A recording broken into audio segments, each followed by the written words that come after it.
Temos visitante aqui, pelo menos eu estou enxergando o irmão ali como um. Aí eu vou cantar aquela musiquinha de novo, que eu cantei da última vez, que diz assim, ó. Visitante, seja bem-vindo, sua presença é um prazer. Com Jesus estamos dizendo, esta classe ama você. Visitante, seja bem-vindo, sua presença é um prazer. Com Jesus estamos dizendo, esta classe ama você. Vamos abrir aqui as nossas Bíblias, irmãos, na parábola do servo bom e mau. Já está comigo aqui? Não, ainda não. Está lá em Mateus, no capítulo 24, dos versículos 45 a 51. Eu vou ler apenas um versículo, e aí a gente dá sequência à lição. O versículo 46 diz assim: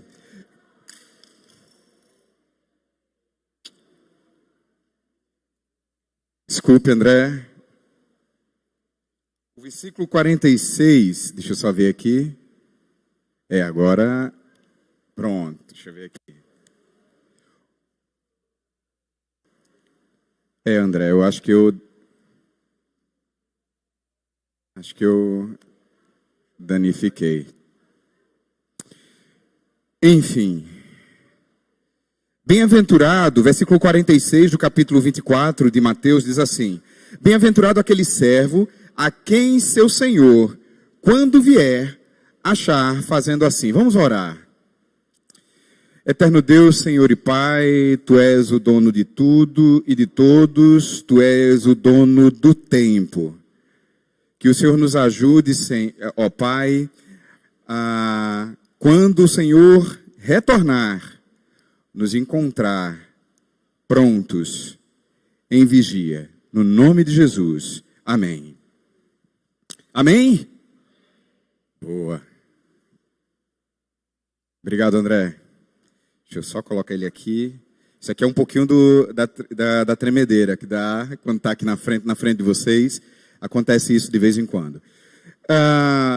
Então vamos lá. Jesus ensina, a maioria dos seus ensinamentos se dá através de parábolas. Isso fica muito claro quando a gente lê os evangelhos, certo? Ele fala aos seus discípulos, ele fala a nós. Dois evangelistas, dois escritores descreveram sobre esta mesma parábola. O primeiro deles foi Mateus. O segundo foi Lucas. E é importante, a revista ela nos traz isso, que é necessário que a gente entenda não somente a questão temporal, para que possamos trazer para o nosso tempo, mas também quem retratava aquilo que Jesus falava. Não é? Aqui no início da lição, lá na segunda folha, ela diz assim, ó, a tarefa hermenêutica, que é o estudo lá para entender a teoria das interpretações, exigida pelas palavras, é ser igual.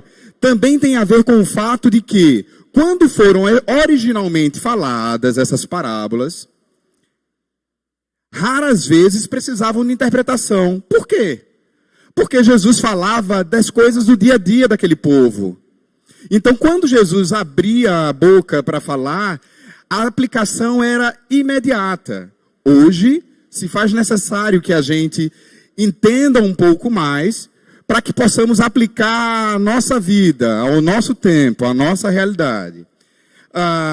E aí, voltando lá à nossa lição 5, a parábola do servo bom e mau, quem retrata também um pouco sobre essa parábola é Lucas. E aí, Lucas, meus irmãos, olha o que é você muitas vezes cristão.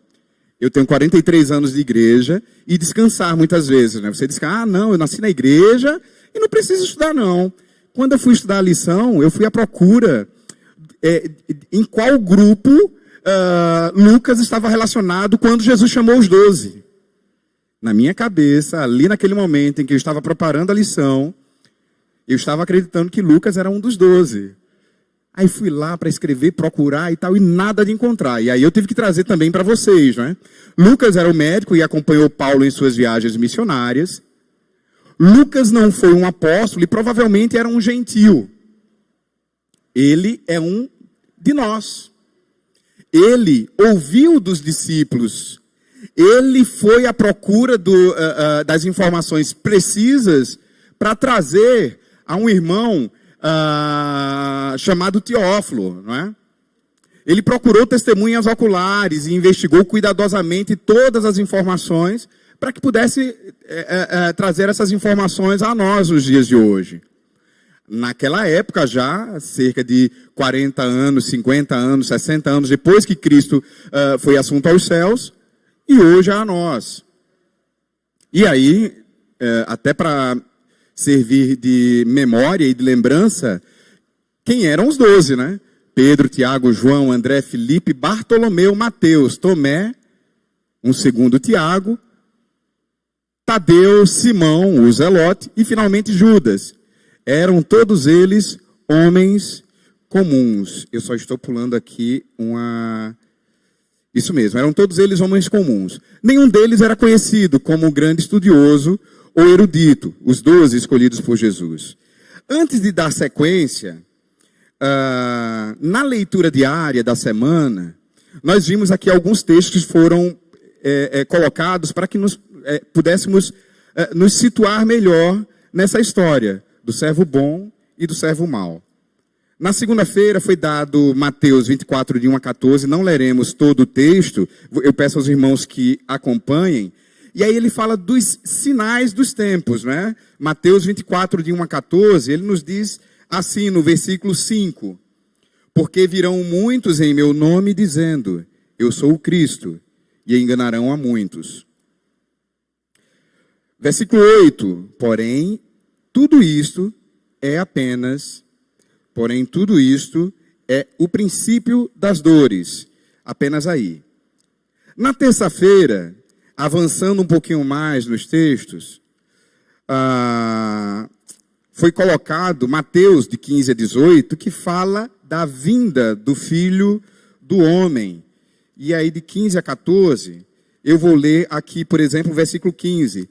Quando, pois, virdes o abominável da desolação, de que falou o profeta Daniel, no lugar santo, então, os que estiverem na Judéia, e eles vêm, né? Ele vem. Quem estiver na Judéia, fuja. Quem estiver sobre o eirado, não desça. Quem estiver no campo, não volte. Quem estiver grávida, ai das que estiverem grávidas e das que amamentarem. Orai para que a vossa fuga não se dê no inverno. Só que aqui o autor, um pouco fora do original, ele diz aqui, quem lê, entenda, não é? Quem lê, entenda o quê do versículo 15? O abominável da desolação de quem falou o profeta Daniel. Então nós vamos lá abrir, por favor, alguém abra, por favor, em Daniel 9,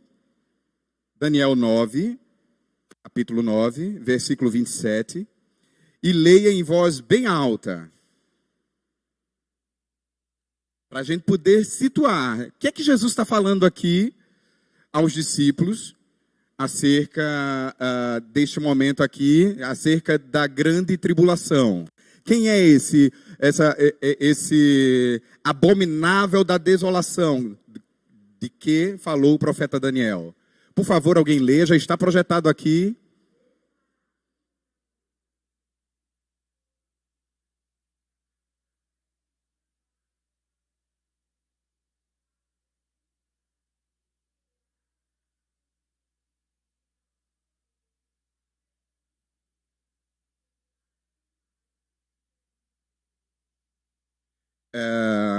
Muito obrigado, Araceles. Um outro irmão não está saindo aí na transmissão, né?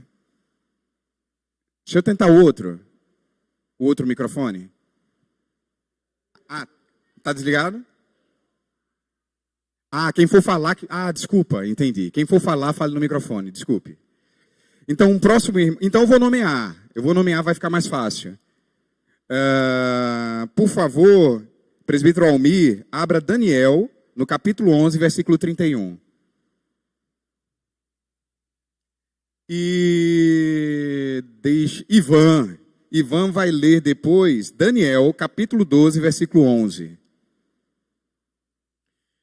Dele sairão forças que profanarão o santuário, a fortaleza nossa, e tirarão o sacrifício diário, estabelecendo a abominação desoladora. E aí, Ivan lá vai ler no capítulo 12, versículo 11. Ivan está lá. Veja só, é só para puxar aqui um pouquinho para vocês. Quando, pois, virdes o abominável da desolação, nós estamos lendo, do qual falou o profeta Daniel, no lugar santo, quem ler entenda, então os que estiverem na Judéia, fujam. Ivan? Depois do tempo em que o sacrifício diário for tirado e posta a abominação desoladora, haverá ainda 1.290 dias. Haverá ainda 1.290 dias. É isso aí. E aí, quando tudo isso aí estiver acontecendo, os que estiverem na Judéia, fujam. Os que estiverem sobre o eirado, fiquem lá. Os que estiverem no campo, não voltem. Dando sequência aqui, no texto de Mateus, voltando lá para Mateus, 24, de 29 a 31, ele diz assim, vou selecionar aqui, de 29 a 31. É o momento, eu dei um título aqui, um subtítulo, que é o momento glorioso. Sinais dos tempos, a vinda do Filho do Homem, momento glorioso. Porque para nós, filhos de Deus, por favor, aqui o microfone. Para nós, filhos de Deus, nós não ficamos apenas no tempo da desolação. Nós não ficaremos apenas nos ais. Nós participaremos do momento e do dia glorioso. O irmão aqui quer falar. Resumindo tudo isso, no Daniel 9, 27, tem uma frase bem interessante. Sobre a asa das abominações. Significaria já Daniel dizendo que o Império Romano iria invadir o templo, colocar aquele símbolo dele e matar o povo. O povo ia ficar desolado. E aí Jesus ele traz essa informação. E aí os discípulos naquele momento, lembremos que embora eles não fizessem parte da cúpula da igreja de então, eles entendiam, eles procuravam, se não todos, uma parte eram de pescadores, pessoas não letradas, mas ele falava também para os fariseus, ele falava para quem estudava de fato, e ele vai lá e busca, olha, e aí esses homens que estudavam à época a lei, o Antigo Testamento, eles, por certo, sabiam do que Jesus estava claramente falando. E aí, dando sequência aqui, agora, no momento glorioso em que nós somos chamados, o que é que acontece aqui, na vida do Filho do Homem? O momento glorioso da chegada de Jesus. Logo em seguida, a tribulação daqueles dias, o céu escurecerá, a lua não dará mais claridade, as estrelas cairão do firmamento. Versículo 30. Então aparecerá no céu o sinal do Filho do Homem. Todos os povos da terra se lamentarão e verão o Filho do Homem vindo sobre as nuvens dos céus, com poder e muita glória. Para muitos, ou para alguns, ou para uma parte, terror total. De fato, ele voltou. Para outros, a glória eterna, a vida eterna. Na quinta-feira estava programado aqui para ler a parábola da figueira, 24, de 32 a 44. E eu selecionei aqui três versículos. Aprendei, pois, a parábola da figueira, quando já os seus ramos, versículo 32, se renovam e as folhas brotam, sabeis que está próximo o verão. Versículos 37 a 39 Mateus, diferente de Lucas, ele coloca essa informação acerca do dilúvio. Lucas ele não retrata essa passagem aqui. Mateus ele retrata. Pois assim como foi nos dias de Noé, também será a vinda do Filho do Homem. O que aconteceu nos dias de Noé? Noé falava, olha, vem chuva aí. O povo olhava, que chuva, que nada, o que é isso? Um respingozinho? Josué arrependeu. Noé, arrependei-vos. Por que? Arrepender de quê? Arrepender de nada. Passados tantos anos, séculos, enfim. E o povo não tinha do que se arrepender. E aí acontece o que aconteceu. E aí o Mateus, ele traz essa informação importante, que será como naqueles dias de Noé, não é? O momento da volta do Filho do Homem será como naqueles dias de Noé. É isso mesmo? É isso mesmo. Entretanto, lá em Marcos, capítulo 13, ele fala dessa parábola da figueira. Perdão, não é Lucas, é Marcos, porque aqui ele já faz a comparação com Marcos. Nem Marcos nem Lucas, na verdade, não traz essa informação do dilúvio. E aí, na parábola da figueira, no final, lá de Marcos, capítulo 13, no versículo 37, ele diz o seguinte para todos nós. Ele diz para o povo lá atrás e, por consequência, diz para nós. O que, porém, vos digo... O que, porém, vos digo, digo a todos, vigiai. Precisamos estar vigilantes. Na sexta-feira, terminando aqui a leitura diária,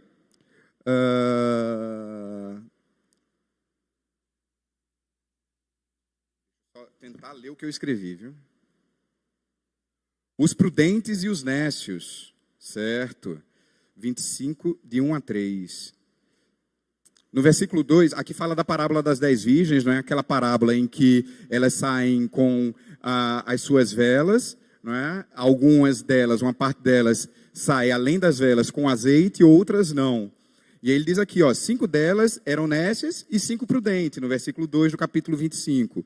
E o versículo 9 diz assim, mas as prudentes responderam, quando as nécias, que viu o noivo chegando, viram que suas lâmpadas estavam apagadas, as suas velas, as suas lâmpadas estavam apagadas, elas foram às prudentes e pediram, dá-me um pouco do seu azeite para que eu possa acender a vela. E as prudentes responderam, não, para que não nos falte a nós e a vós outras. É aquela história, né? Tirar de um santo para colocar um outro, que é um ditado popular que nós temos. Não posso tirar de um santo para colocar no outro. O que elas estão dizendo aqui é exatamente isso. Eu não vou tirar de mim para dar para vocês, e aí nós duas não vamos estar aqui com as nossas lâmpadas acesas quando o noivo chegar.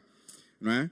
Algo semelhante, Jesus fala também, lá no capítulo 6 ou 7 de Mateus, no Sermão do Monte, quando ele lá vai e faz a comparação entre o construtor prudente, o sábio, e o insensato. O sábio, o prudente, é aquele que constrói a sua casa sobre a rocha. Não é? No sábado, estava previsto aqui a questão da parábola dos talentos. Eu vou ler também um versículo, acredito, deixa eu ver aqui. A parábola dos talentos, 2 versículos. Versículo 15 diz assim, a um deu 5 talentos, a outro 2, e a outro 1. E aí essa frase aqui é forte. É bem forte, ó. Ele não deu 5 talentos a um, a 2 a outro e 1 a outro de forma solta. A cada um, segundo a sua própria capacidade.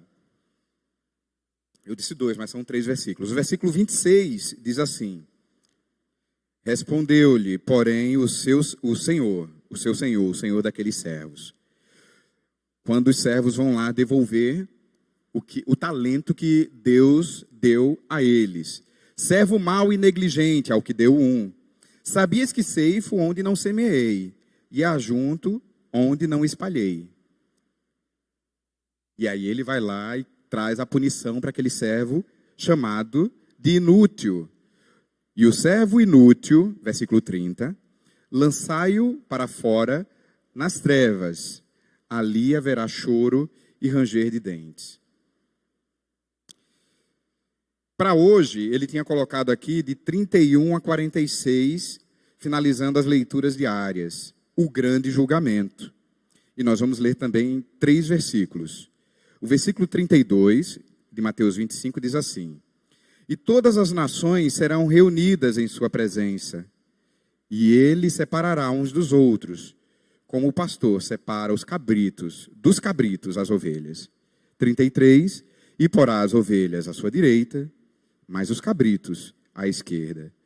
E 46, irão estes para o castigo eterno, porém os justos para a vida eterna. Então, dando sequência aqui, era para eu ter trazido esses textos antes da passagem aqui de quem é Mateus e de quem é Lucas, mas falando aqui especificamente dos discípulos. Quem eram esses discípulos, né? Muitas vezes nos esquecemos. Eles eram pessoas igual a mim, igual a vocês. Igualzinho, exatamente igual.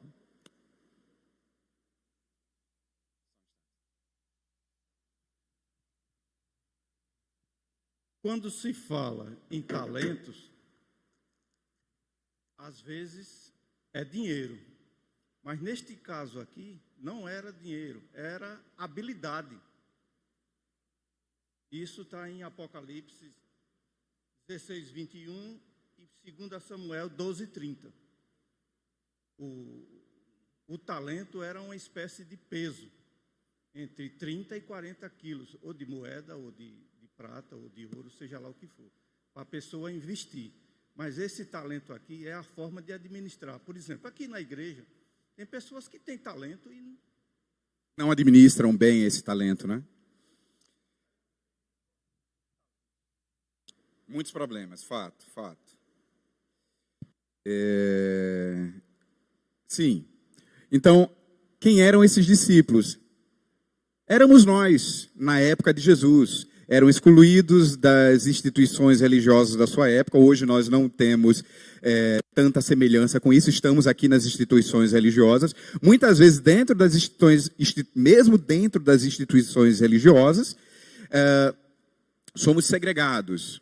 Pode acontecer isso também. E aí nos assemelhamos aos discípulos. Não se destacavam por seus talentos naturais ou aptidões intelectuais.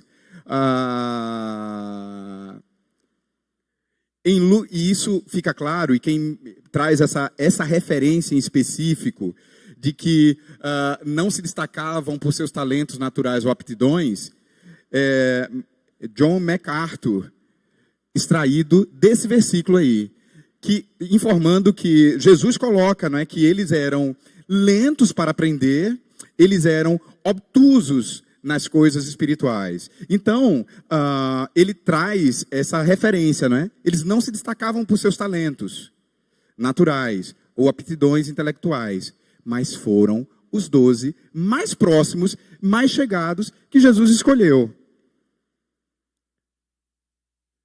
De forma geral, um deles era Zelote. Quem eram os Zelotes? Radical, determinado a derrubar o governo romano.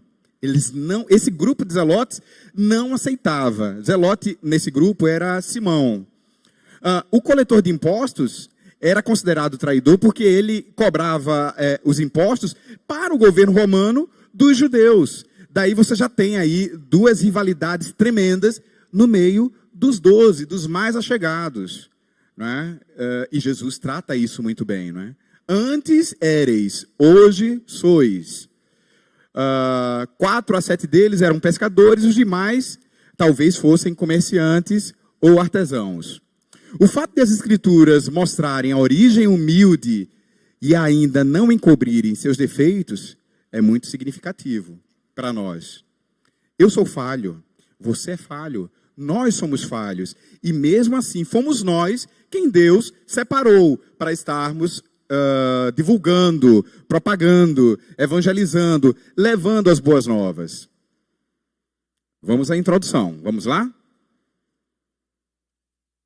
Na introdução aqui na revista, nós temos o seguinte.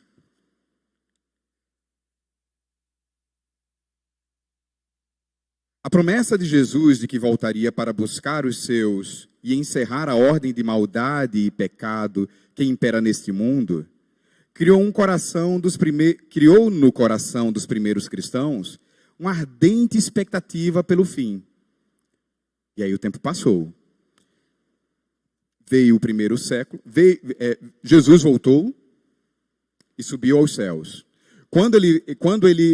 Jesus veio, né? Jesus ressuscitou, melhor dizendo, e quando ele ressuscita, ele decide não se apresentar a todos. Ele escolhe com quem vai se encontrar. E aí a gente tem, só voltando ao grupo dos 12, um que representava o grupo dos zelotes. E o grupo dos zelotes, eles tinham a expectativa que o Messias, quando viesse, ele viria para tomar a terra e governar na terra. Era isso que o grupo dos zelotes apregoavam. E quando Jesus vem, quando Jesus ressuscita, ele escolhe com quem vai conversar, a quem vai se apresentar. E não a todos. E diz que no seu retorno, aí sim, o seu retorno será glorioso. Eu peço a um irmão que abra, eu vou só passar aqui um pouco, João 14, de 1 a 3. Aliás, vamos ler todos juntos, André vai colocar aí, João 14, de 1 a 3, o versículo base seria o 3, mas vamos ler de 1 a 3, isso. Vamos lá todos, aqui ó. Não se turbe o vosso coração, credes em Deus, crede também em mim. Na casa de meu pai há muitas moradas, se assim não fora, eu vos teria dito, pois vou preparar-vos lugar. Agora o versículo 3, olha só o que Jesus coloca para eles. E quando eu for e vos preparar lugar, voltarei e vos receberei para mim mesmo, para que, aonde eu estou, estejais vós também. E aí Jesus volta, mas não leva 50 anos, porque nós humanos, nós temos uma coisa com os números fechados, né? Então 50 anos, nada, depois da morte de Cristo. 100 anos, loucura total. 200 anos, 300 anos, aquela luta lá com os romanos, a tomada, depois acho que Constantino vai lá e faz um acordo com a igreja e passa a colocar as diversas ações dentro da igreja, que até então não tinha. 1000 anos, imagine aí você agora vivendo lá no ano de 990, faltam 10 anos para a volta de Cristo. Aí agora mais para as nossas eras, né? Para a nossa era, 1999, Cristo vai voltar. Quantas vezes eu ouvi isso? Ele vai voltar agora, em 2000. Virada do ano aí, o negócio, o bicho vai pegar. Olha para o que vai acontecer. Enfim, voltando lá na introdução, ele diz aqui assim, ó, no final do segundo parágrafo, ele retrata lá o versículo 37 de Marcos 13. O que, porém, vos digo a todos, vigiai. O assunto relacionado, no terceiro parágrafo da introdução, o assunto relacionado à volta do Senhor Jesus é palpitante e relevante, especialmente nesses dias em que as pessoas se mostram tão apagadas às coisas desse mundo. Aí eu poderia acrescentar, especialmente nesses dias de pandemia. Está passando, né? Ainda não passou, mas está passando. Esse negócio de Cristo voltar, não volta não. E aí de teorias e de conspirações. E aí eu escrevo aqui, Jesus disse que voltaria para buscar os seus, embora tarde, para nós, no nosso relógio, no nosso tempo. Eu estou com 43 anos e escuto isso na igreja desde que eu me lembro assim, dos 3, 5 anos, né, em escola dominical. Embora tarde, ele não demora, pois o tempo é dele mesmo. Ele está acima do Cronos e do Kairos. E aí é importante salientar que esses dois termos, eles fazem parte da mitologia grega e entram no cenário litúrgico da Bíblia, quando é feita a Septuaginta, né? E aí eu trago aí esse texto que nos diz o seguinte: um dia para o Senhor é como 1000 anos, e 1000 anos como um dia, em 2 Pedro. Esse tempo aí, previsto em 2 Pedro, seria o Kairos. Assim, Deus nem falha, nem tarda. E aí eu trago... Não é aqui não que eu trago? Não, então é lá na frente que eu trago. Entrando nas questões bíblicas. Vamos lá? São 5 questões bíblicas. Como os cristãos devem aguardar esse dia glorioso? Mateus, nós já lemos, 24, 30 e 31. Então aparecerá nos céus o sinal do Filho do Homem, e todos os povos da terra se lamentarão e verão o Filho do Homem. E aí um texto atribuído a Martinho Lutero. Se eu soubesse que o mundo acabaria amanhã, ainda hoje eu plantaria uma macieira. Então, como cristãos devem aguardar esse dia glorioso? Esse dia em que aparecerá no céu o sinal do Filho do Homem, e todos os povos da terra se lamentarão e verão. Glória a Deus nas alturas, paz na terra entre os homens, não é? A quem muito quer bem, parafraseando um outro escritor, Isaías, eu acredito. Dando sequência, uma outra questão bíblica. O que a Bíblia diz a respeito desses que têm marcado datas para o fim? Nós lemos... Não, aqui nós não lemos ainda, então vamos lá. Marcos, capítulo 13, 21 a 23. E aí eu peço a um irmão que leia esse texto. Marcos, capítulo 13, versículos 21 a 23. É para dar o nome, né? Então, dá aqui ao irmão aqui. Tá aqui já está aqui. Tá, tudo bem. Então, se alguém vos disser, eis aqui o Cristo, ou ei-lo ali, não acrediteis.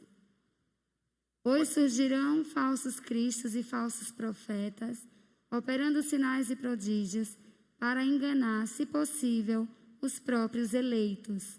Estai vós de sobreaviso, tudo vos tenho predito. É isso aí. Voltando lá. O que a Bíblia diz a respeito dessas datas, né? Então, se alguém disser... E aí tem uma coisa muito interessante sobre essa questão. No Salmo capítulo 1, quando Davi, o salmista, ele vai lá e coloca lá... Eita, cabeça que falha, viu? Vamos lá. Salmos capítulo 1. Isso, bem-aventurado o homem que não anda segundo o conselho dos ímpios, não se detém... Isso aí. Aí lá no versículo 6, no final, ele diz assim: pois o Senhor conhece o caminho dos justos, mas o caminho dos ímpios perecerá. Obrigado, minha irmã.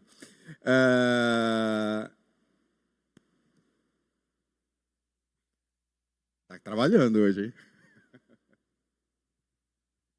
Em Apocalipse 16:15, diz: eis que venho como o ladrão, bem-aventurado aquele que vigia e guarda suas vestes, para que não ande nu e não se veja a sua vergonha. E não se veja a sua vergonha. Esteja atento, vigiai, não é? E aí, sobre essa questão, o que a Bíblia diz a respeito desses que têm marcado datas para o fim, é importante. Isso aqui é uma palavra para nós, uma pergunta para nós.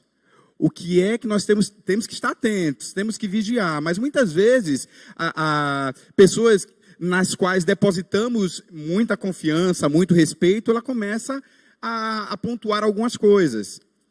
E aí tem algo interessante que no mercado, mais para o mercado financeiro, né?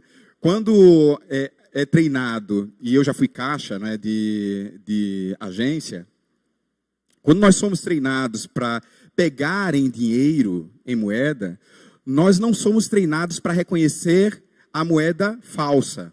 Nós somos treinados para reconhecer a moeda verdadeira. a cédula verdadeira. Porque se você conhece o que é verdadeiro, todo o resto é falso. Todo o resto é falso. Porque a falsificação de cédulas, elas são feitas por várias técnicas. Mas a original, ela é uma única. Ela é uma única. O que a Bíblia diz a respeito? Olha, então se alguém vos disser, eis aqui o Cristo, ou ei-lo ali, não acrediteis. Nós temos que estar atento ao que a palavra nos alerta, acerca de todos os sinais, acerca de tudo. E o mais importante, de que nem os anjos, nem o próprio Filho, sabe a data e o local. Só que acima desse mais importante, que nem os anjos, nem o próprio Cristo, é que ele voltará. Isso é certo. Dando sequência, por que alguns insistem em fixar datas? Atos 1:7, está ali. Não vos compete conhecer tempos ou épocas que o Pai reservou para a sua exclusiva autoridade. Por que alguns insistem em fixar datas? Ego? Querer... Aí é pergunta minha, certo? Extração minha. Querer aparecer, dizer que conhece mais disso ou daquilo, que está mais preparado, ou que tem uma vida mais ajustada, ou que obedece às leis. Por que alguns insistem? Aí várias teorias, já marcaram para 1914, já marcaram para 1927, já marcaram para a virada do milênio de 1999 para 2000. E isso, o que se tinha antes e que nós não temos em registro, não é? Vários já marcaram muita coisa. Aí uma outra questão bíblica que traz aqui na lição é o que representa ou o que significa, ali tem um R, não era para estar, fugir deles. O que significa fugir dele? Apartai-vos do mal ou resistir ao diabo e ele fugirá de vós. Enfim, esteja preparado, esteja vigilante, esteja atento, leia as Escrituras. Meu povo padece por não conhecer as Escrituras, nem o poder que há nelas. Nós dizemos que aqui está a nossa bússola. Nós dizemos que aqui está a orientação para termos uma boa vida. Mas deixamos ela de escanteio. Nós não nos baseamos. Teve uma missionária aqui, acho que sábado fez 8 dias. 8 dias, sábado fez? Aquela missionária que esteve aqui, ela disse que na China... As pessoas, enfim, nos países perseguidos, acredito que era na China, não me lembro ao certo. As pessoas, elas quando têm acesso à Bíblia, elas procuram memorizar, decorar, porque como elas não podem andar, não foi isso que ela disse? Como elas não podem andar para cima e para baixo com a Bíblia, ou muitas vezes não têm acesso, quando ela tem, ela memoriza e quando se encontram um com o outro, eles citam a Bíblia para que um sempre lembre de um trecho ou de um texto, e o outro também, e ali aprendam e cresçam juntos. O que significa fugir deles? Se não estarmos preparados para o dia glorioso da vinda de Cristo. O irmão quer falar. Se não estarmos preparados para o dia glorioso da vinda de Cristo. O Tito, o livro de Tito, tem uma resposta bem interessante sobre esse assunto. Aí o que é que diz? Aí, Tito 1,16. No tocante a Deus, professam conhecê-lo, entretanto negam por suas obras, e por isso os que são abomináveis, desobedientes, reprovados para toda boa obra. Essa é... Separando aí os cabritos das ovelhas que nós lemos lá em Mateus, não é? Meus irmãos, por que razão a vinda de Cristo não tem sido apressada?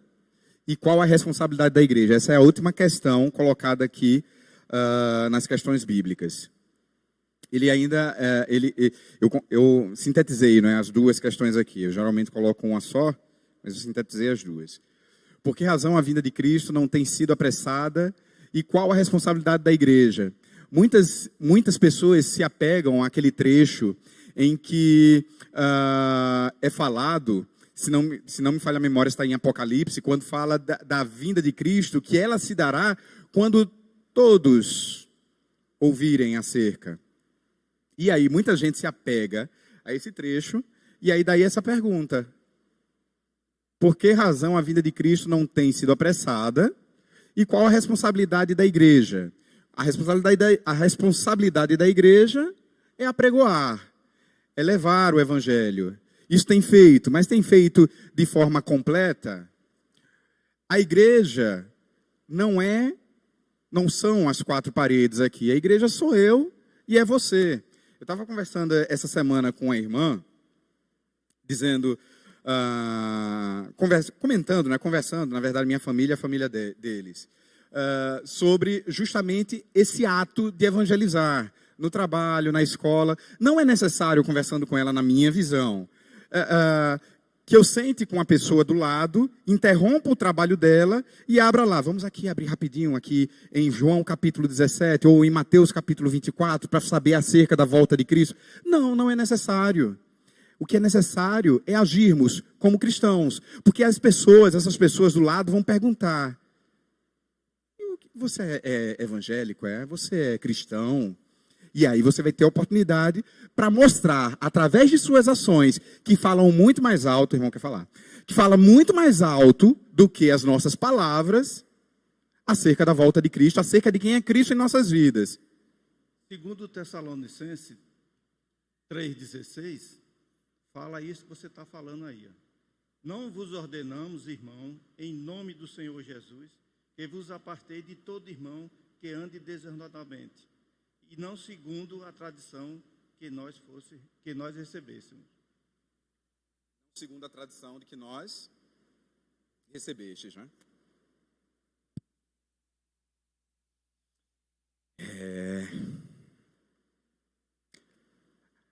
Essa parábola na visão de Mateus.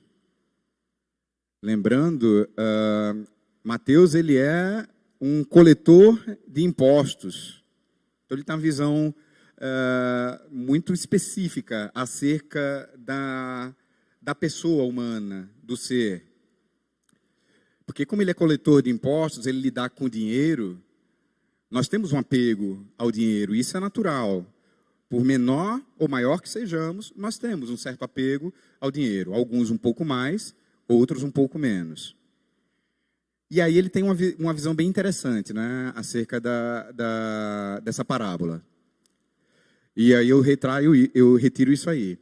Ele compreende das palavras diretas de Jesus, eu coloco aqui diretas em caixa alta, porque Lucas, ele não tem essa visão direta, ele não conversou diretamente com Jesus, ele ouviu e colheu informações acerca de Jesus.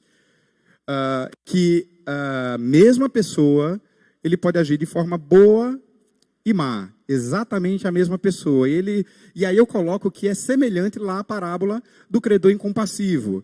Pense você, o credor incompassivo, só lembrando, é aquele que tem o perdão de uma dívida impagável e que cobra alguém de uma dívida de 2 dias de trabalho.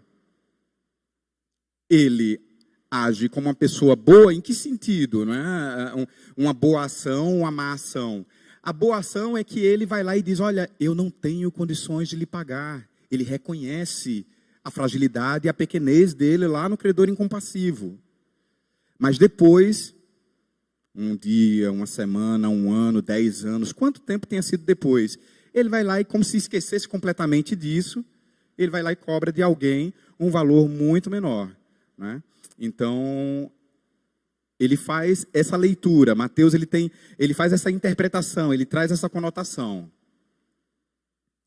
E aí a nossa lição, lá na folha 18, ele faz uma referência a esse Fritz Hienecker.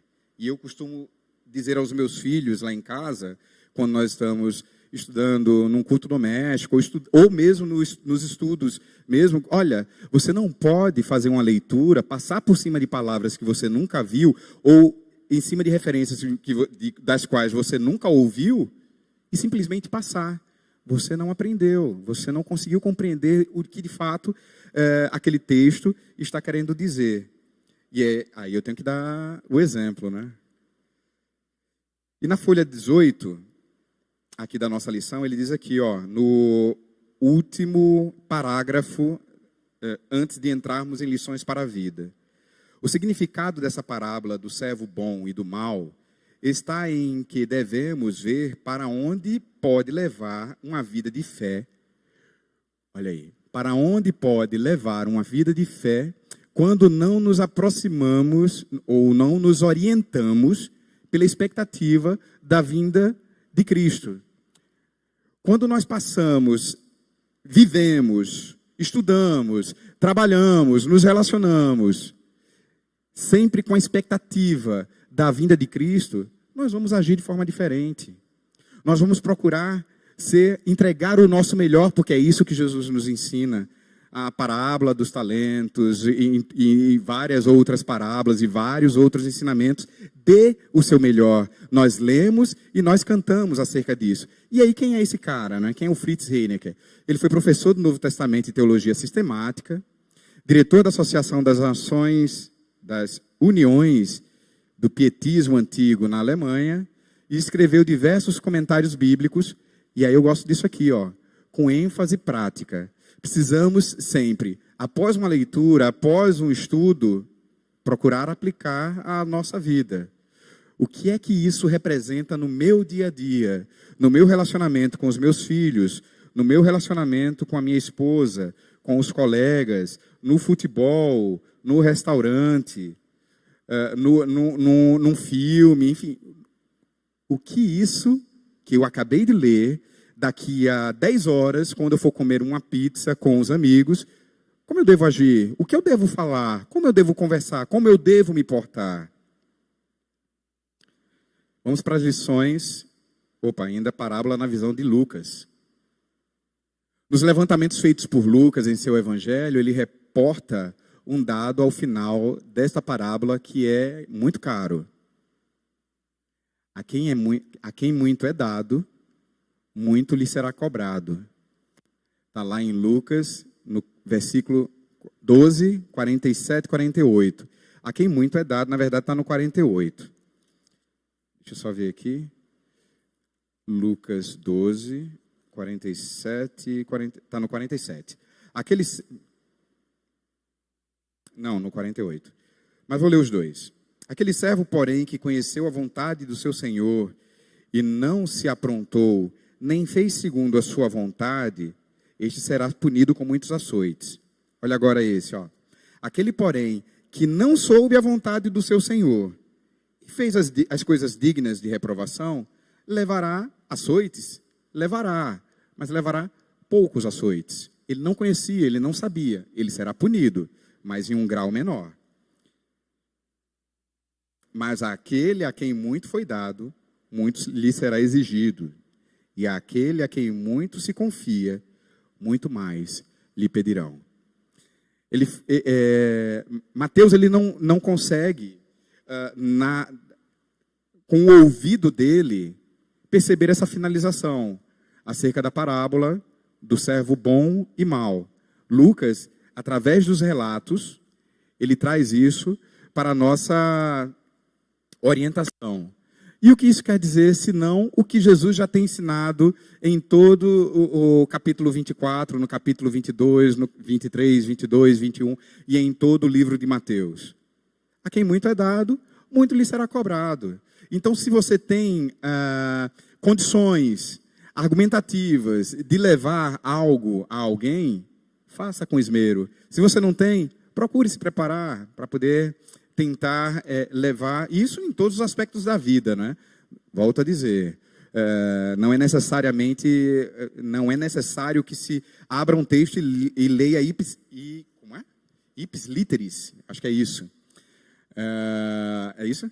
Ipsis literis, isso. A Bíblia para a pessoa que está do seu lado. Não, viva, vai valer muito mais.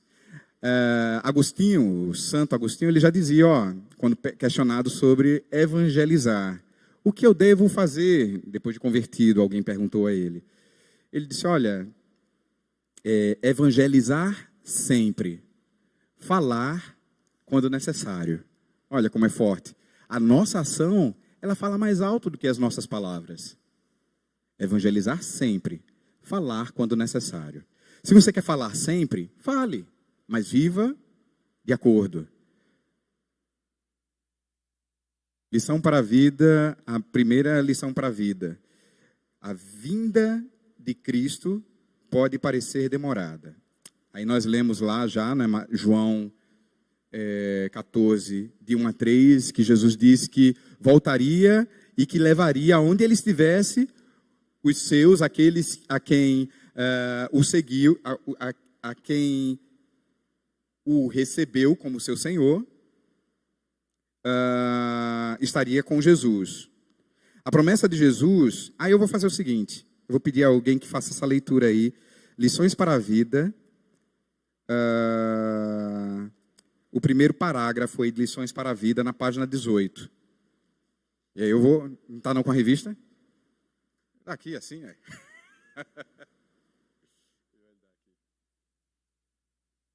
Onde é que está? Aqui no Lições para a Vida, aqui. Só esse primeiro capítulo. A promessa de Jesus é que ele voltaria para buscar os seus discípulos. Mas o tempo passou e muitos, nessa expectativa de um fim imediato, deixaram-se vencer pela aparente demora. Os cristãos do primeiro século aguardavam com ansiedade a volta de Cristo. Porém, os anos se foram e a história chegou ao ano 1000 da era cristã. Naquela época houve intensa procura pelas igrejas, pois imaginava-se que o fim se daria por volta do ano 1000. A volta de Cristo parecia imediata ao findar o milênio, mas também não aconteceu. A expectativa frustrada gerou um sentimento de desilusão e abandono da fé cristã. Depois, tornou-se corrente dizer: de 1000 passará, mas a 2000 não chegará. O ano 2000 também chegou e passou, mas Jesus não voltou. Assim, como o servo interpretou a demora como a não vinda do seu Senhor, muitas pessoas hoje estão confusas, achando que se ele não veio até hoje é porque não virá mais. A parábola das 10 virgens apresenta o mesmo enfoque. Diante da demora do noivo, as lâmpadas daquelas imprudentes foram se apagando. Isto porque achavam que o noivo viria logo, e não veio. Mas, ainda que o fim pareça demorado, Pedro afirma: não retarda o Senhor a sua promessa, como muitos a julgam demorada. Olha aí. Pelo contrário, ele é longânimo para convosco, não querendo que nenhum pereça, senão que todos cheguem ao arrependimento. O que é que Pedro diz aí? Não retarda o Senhor. Pedro afirma: não retarda o Senhor a sua promessa, como muitos a julgam demorada. Estamos em 2021 anos depois de Cristo. Pedro afirma, reafirma, e toda a palavra diz isso. Obrigado, meu irmão. Não retarda o Senhor a sua vinda. Existem 2 termos, e nós já falamos sobre ele, que foram colocados na Bíblia, né? O termo Cronos e o termo Kairos. Não existia lá atrás quando ele foi escrito, mas quando ele foi levado para o grego, do material que os judeus tinham, dos papiros que os judeus tinham, para quando foi escrita a Septuaginta, a primeira tradução dos judeus para uma outra língua. E aí esses termos, cronos, entram no cenário religioso, como já disse aí, né? Só um detalhe, e aí foi curiosidade para mim também nas pesquisas que eu fiz preparando a lição. A Septuaginta se dá porque foram escritas por 72 judeus sábios em 72 dias, né? Então daí Septuaginta. E aí o termo fica claro em Eclesiastes 3:1, quando que nós já lemos na outra lição, quando Eclesiastes, o pregador, ele fala: tudo tem o seu tempo determinado. E a tradução no grego, ele já separa isso aí, não é? Tudo tem o seu cronos determinado. E tudo tem o seu tempo determinado e há tempo para tudo debaixo do sol, não é isso que tem lá? E aí, na Septuaginta, ele descreve, tudo tem o seu cronos determinado. E há um kairos para todo propósito. Existe um tempo cronológico dentro do qual vivemos.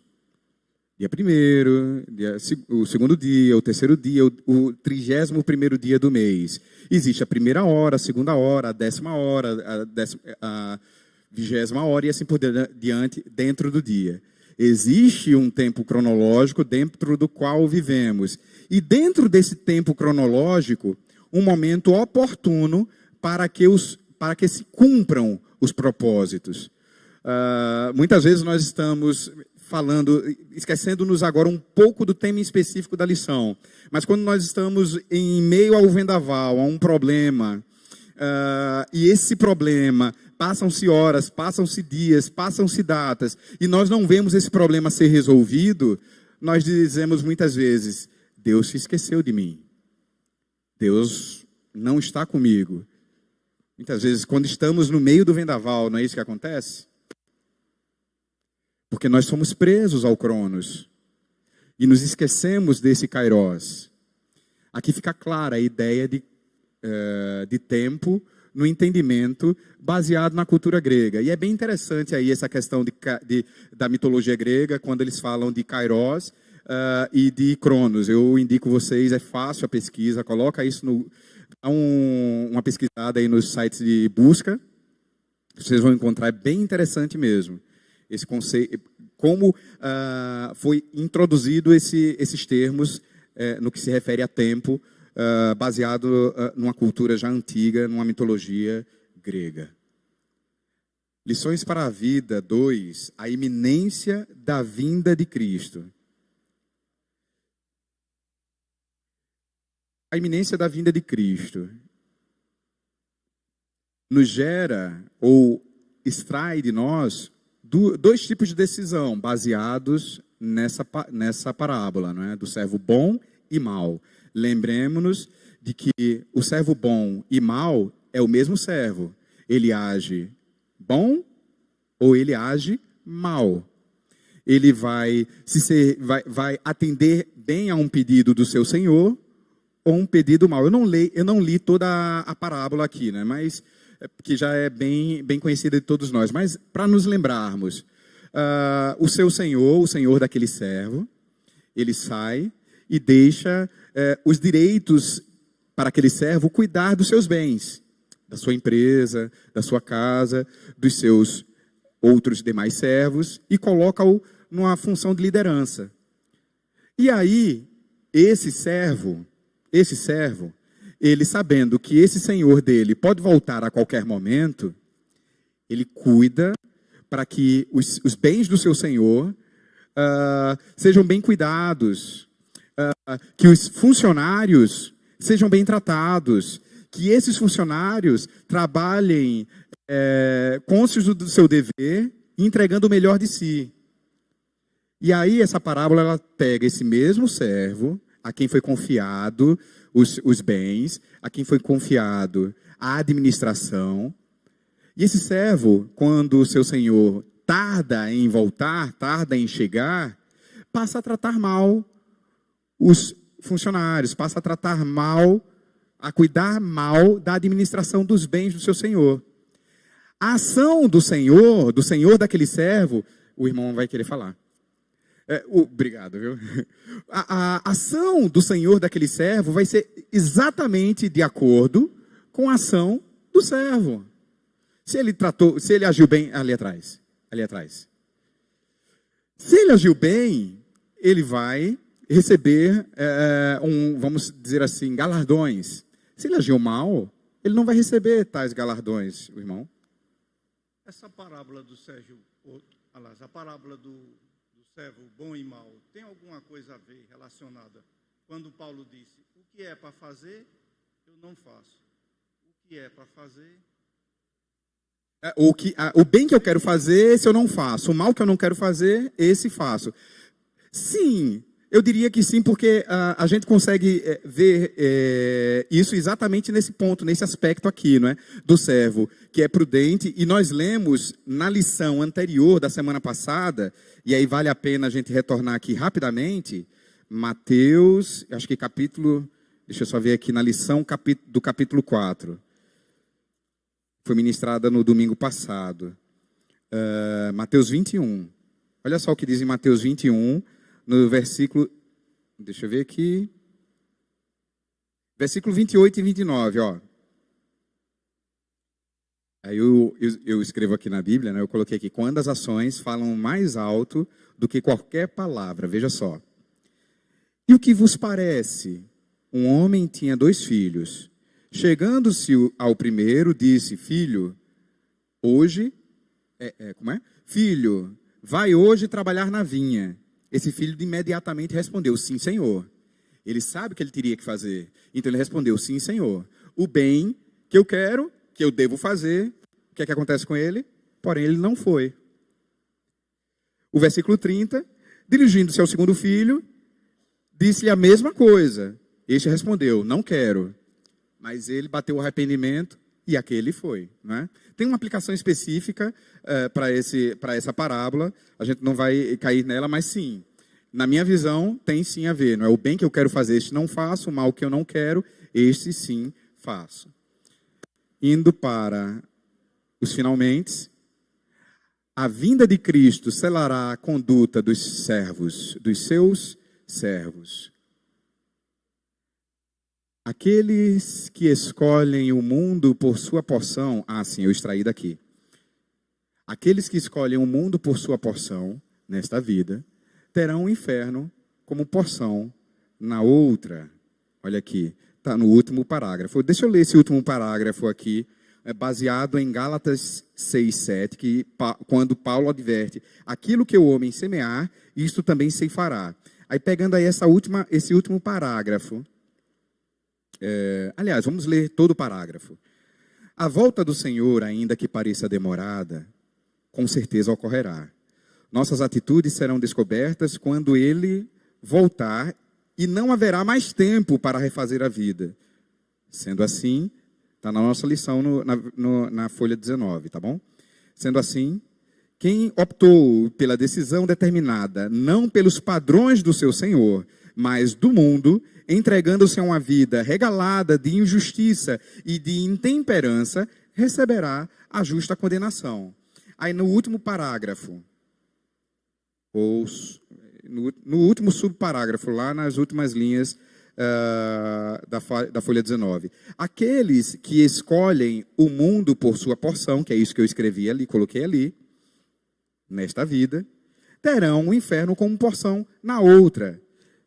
Que quando nosso Senhor vier, nos declare como bem-aventurados e nos apresente diante do Pai, lavados em seu sangue, purificado por seu Espírito e aptos para sermos participantes da sorte dos santos em luz. Aí aqui tem algumas discussões, né? Ele coloca aqui na revista, diferente da que eu coloquei ali.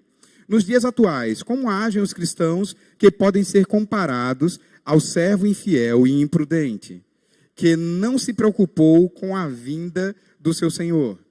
Lembrando, o servo recebe lá o direito de administração dos bens do seu senhor, e na expectativa que o seu senhor vá voltar logo, ele trabalha, ele entrega o seu melhor, e permite que os seus colaboradores também entreguem o seu melhor. Mas uma vez, esse senhor começa a demorar, começa a tardar. Ele não vem não. E aí começam a aparecer os problemas. E ele, em vez de administrar os problemas, ele traz mais problema para o seu senhor. E aí o seu senhor chega. Nos dias atuais, como agem os cristãos que podem ser comparados ao servo infiel e imprudente? O segundo ponto de discussão. É difícil assumir a postura de um servo fiel e prudente? Aí eu coloco para vocês, é difícil assumir? Eu acho que sim, mas eu queria saber de vocês. É difícil? Por que é difícil assumir uma postura de um servo fiel e prudente? Um de cada vez, aí, como dizia um saudoso irmão. Ali, o irmão quer falar. Já estamos encerrando, viu, irmãos? Mateus 24, 50 e 51 tem a resposta. Sim. Passar a espancar os seus companheiros e a comer e a beber com ébrios, virá o Senhor daquele servo em dias que não espera e em hora que não sabe, e castigá-lo-á, lançá-lo-á à sorte com os hipócritas, ali haverá choro e ranger de dentes. Então, por que é difícil ao servo agir bem? Porque é difícil ao servo ser fiel e ser prudente. É algo que a gente precisa maturar, a gente precisa pensar. Por que é difícil? Em que nós temos deixado de ser fiel e prudente? Alguém falou. Uma luta contra a carne, uma luta contra a carne. Boa. Eu disse que eu achava que era difícil, não é? É difícil assumir a postura? É. Porque a nossa luta, há uma luta entre a carne e o espírito. Há uma luta. E a nossa tendência é entregar para a carne. É saboroso, né? Entregar para a carne. E aí eu coloco ali. A vida cristã deve ser relativizada? Em que ponto, em que aspecto? No próximo slide eu trago. Existem, de fato, verdades absolutas? A gente falou acerca de algumas verdades aqui. Elas são absolutas? Ela é absoluta na sua vida? O que alguns pensadores dizem? Verdades absolutas dizem muito sobre o ego de quem as profere. Olha só o que o povo diz aí, viu? Verdades absolutas dizem muito sobre o ego de quem as profere. Olha o outro que diz aí. Não conhecemos a verdade absoluta. Tudo o que sabemos são produtos do conhecimento humano. Como o ser humano é um ser relativo, não conhecemos o absoluto.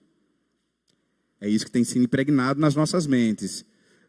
Nos filmes, nas novelas, nos desenhos, em algumas igrejas, em alguns congraçamentos. É isso mesmo?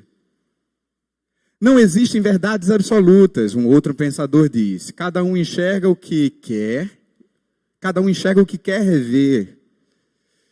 De nada adianta tentar mostrar a sua verdade a quem está convicto em acreditar na mentira que lhe convém, no que lhe é suportável, sob o título de verdade. Mais que perda de tempo, é perda de paz. Aqui enquanto carne, enquanto homem, eu até aceito esse tipo de argumento aqui, esse tipo de pensamento. Para poder viver em paz, eu deixo algumas verdades de lado. É aquela questão que foi colocada aqui na discussão, né? É difícil assumir a postura de um servo fiel e prudente. Então, para eu não levantar intriga, não que eu deva levantar intriga, deixemos isso bem claro, não é isso que Jesus nos ensina, não é isso que a palavra de Deus, do Gênesis ao Apocalipse, nos ensinam. Mas, muitas vezes a gente prefere, para não perder a paz. Esse último aqui diz assim, ó. Caso as verdades absolutas fossem imutáveis, a humilhação do sol em girar ao redor da terra seria eterna. Existe uma teoria, ela não foi derrubada, de que não é a terra que gira, né? Mas é o sol quem gira. Existe uma teoria, mas tudo é teoria. E vamos lá que essas questões aí de teoria a gente já está concluindo, ó, já está aí com o nome conclusão. Existem algumas teorias que são tomadas como verdades absolutas por muitos na sociedade. Teorias e teoremas de Pitágoras, da evolução, da singularidade, da teoria quântica, da gravitação e tantas outras. Existem teorias de discussão eterna, como as seguintes: mecânica clássica e relatividade. Para quem é aqui da física vai entender bem aqui. Globismo e planismo, né? Tem teorias as quais foram inculcadas nos últimos, 200, 30, 40, 100, 200 anos, não sei, de que a Terra é um globo. Mas existem teorias que afirmam que a Terra é plana. E tire com gancho nessas pessoas que acreditam nisso, elas têm os seus argumentos. São teorias, são discussões eternas. Acabou-se. Do geocentrismo e do heliocentrismo. São discussões eternas com os pensadores, eles que pensam, os cientistas, têm essas discussões eternas, acabou-se. Aqueles que defendem de uma forma, eu não coloquei ali, não é, do criacionismo e do evolucionismo, discussões eternas também. Tem pessoas que matam e morrem dizendo que tudo não passa de evolução.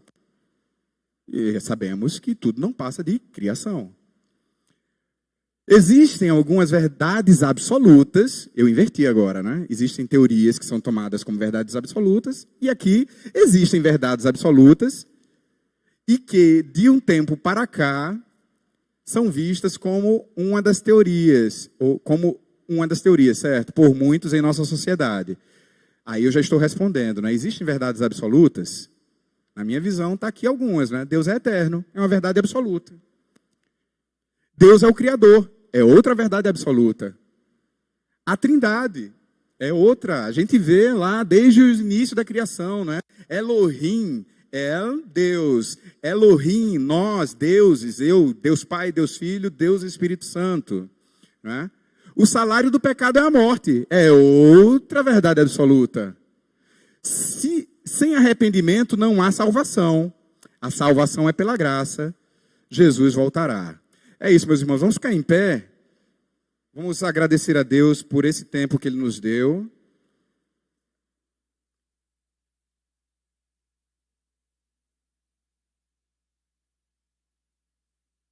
Deus eterno, muito obrigado, Pai, porque nós temos a certeza absoluta que, independente de tempos e eras, se daqui a um mês, um dia, um ano, 100 anos, quanto tempo ainda seja necessário, o Senhor voltará. Que possamos, ó Pai, viver cada dia como o Senhor, se o Senhor voltasse amanhã. Nos dá, ó Pai, um restante dia em Tua paz, uma boa refeição. Nos prepara para logo mais, quando novamente nos reuniremos com os nossos irmãos, para juntos louvarmos, adorarmos, exaltarmos o Teu nome. No nome de Jesus. Amém. Ide em paz.